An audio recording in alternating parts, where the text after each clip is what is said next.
The wire mesh is then covered with a layer of colored cement and carved to resemble natural formations. The small yellow pipes you see carry propane gas for the fire's explosions. Large white pipes carry the water for the flash flood. That flood was created when we opened the gates to large holding tanks at the top of the canyon, sending 70,000 gallons of water crashing down toward our shuttle. As if that weren't enough to add some more action to the scene, we blew some of that water out of the high-powered air cannons. One of them being so powerful it could shoot a basketball over the top of the Empire State Building with about 13 stories to spare. The earthquake effect you felt was created with large shaker tables located underneath the bridge. Those for a small family-sized car over that railing into the bottom of the ravine. Now, Catastrophe Canyon was created with the help of a Hollywood special effects team, so what seemed like an out-of-control disaster actually was. A safe, computerized sequence of events, that is, and the entire effect can be reset in just 3.5 minutes, which with the sea coming toward us is just enough time for the next shuttle load of unsuspecting victims. I mean, visitors. Anyway, going to check out the canyons of Southern California, back to the streets here. Sit back, relax, and enjoy the air-conditioned portion of the tour.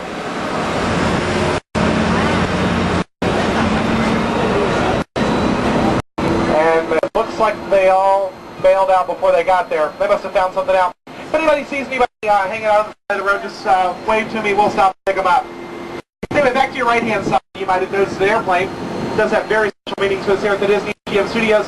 Airports across the country do that twin-engine turboprop as the 234 Mickey Mouse, or the Mouse for short. It's Walt Disney's private airplane he used to fly secret scouting missions all over Central Florida, looking for the perfect place for what we now call Walt Disney World. And just that quickly, we're back on the East Coast. And if you look to your right-hand side, you'll notice the back of our Backlot Theater. That houses the Hunchback of Notre Dame, a musical adventure. That's a great live show based on our 34th anniversary feature, and I do highly recommend you see it when you leave today, but you'll probably want to arrive about a half an hour before the posted show times. That's going to fill up quite quickly. Right now, we are reapproaching New York City street sets, and if you look down the street to the right-hand side as we pass by the Washington Square Arch, you'll be able to see what appears to be the skyline of New York City right here in Orlando, Florida. Skyscrapers themselves are actually painted flats, kind of like billboards you'd see on the highway, positioned about 1.5 blocks away at the end of the street. Now that gives the illusion of depth, and we call that illusion forced perspective, where the real Empire State Building stands over 100 stories tall. Ours is just over 4. But that does unfortunately bring us to the end of the tour, where you'll find the American Film Institute showcase containing sets, props, and costumes.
Louise.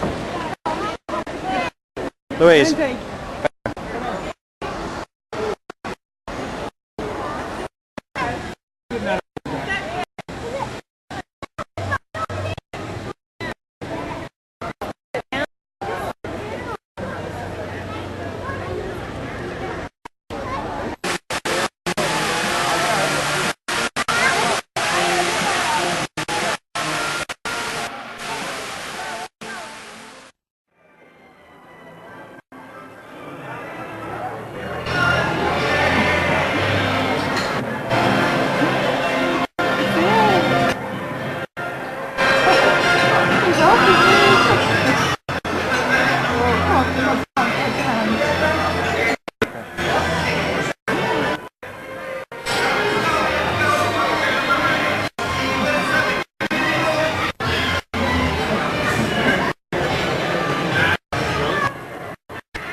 Sophie, where's the lizard?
Thank you.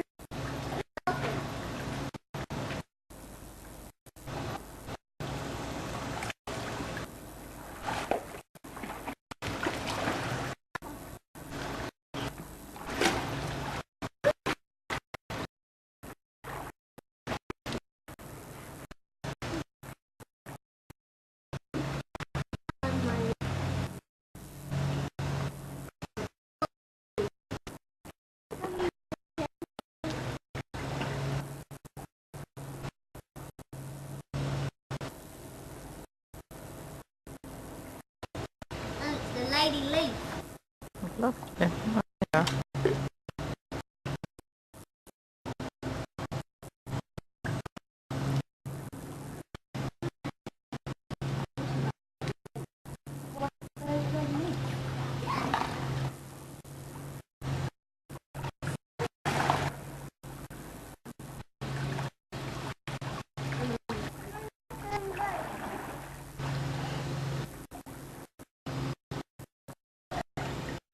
Good. What?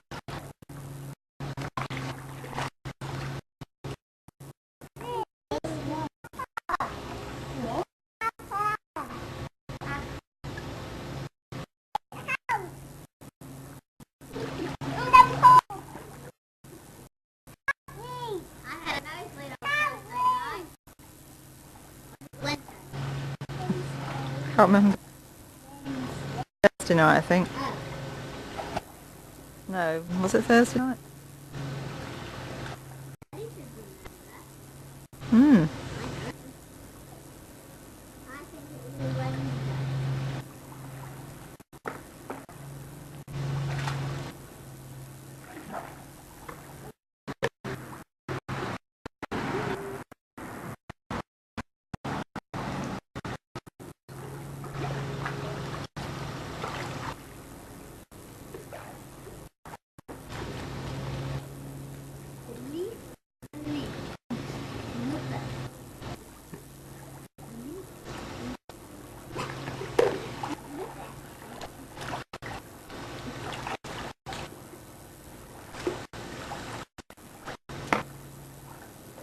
Hey!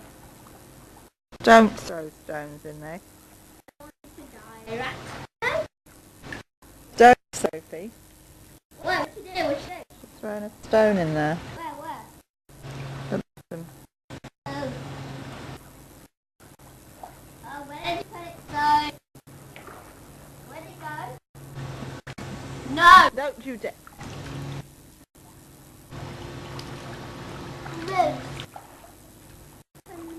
Can you find that stone down there, Louise, please, that Sophie's just thrown in? I think there's two now. You've just got one of you. Right. If you do that again, Sophie, you don't go in. I'm the pool. Not if you put stones in the pool.